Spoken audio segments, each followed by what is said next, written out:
তো আজকে আমি চলে এসেছি একটা নতুন ভিডিও নিয়ে। তোমরা যেমন আগের দিন দেখলে ইন্ডিয়ার সঙ্গে বাংলাদেশে বোতলের মধ্যে দেখলাম, তখন বাংলাদেশ একটু কম ফেটে ছিল, ইন্ডিয়া বেশি ফেটে গেছিলো। তেমনই আজকে নিয়ে চলে এসেছি নিউজিল্যান্ড আর ইন্ডিয়ার বোতল।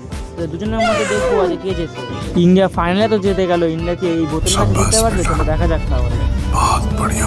তো প্রথমে ট্রাই করা যাক নিউজিল্যান্ডের বোতলকে। চলো এবার ফেলি, দেখি কি হয়। তো এখান থেকে পরে বোতলটা কিছুই হলো না, এবার ইন্ডিয়ার বোতলটা চেক করা যাক। তো আমি এবার ইন্ডিয়ার বোতলটা চেক করবো, দেখি ইন্ডিয়ার বোতলটা কি ওখান থেকে ফেটে যাবে। চলো দেখা যাক তাহলে। এই ছুড়লাম,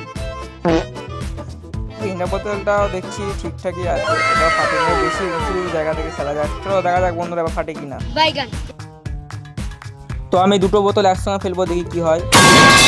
বাপরে!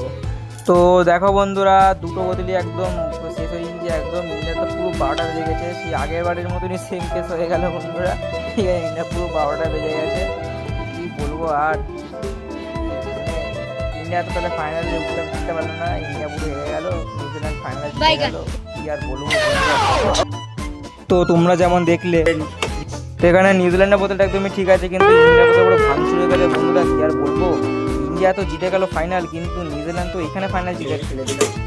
আসছি নেক্সট ভিডিওতে। এই ভিডিওটা ভালো লাগলে সাবস্ক্রাইব করে দাও। টাটা।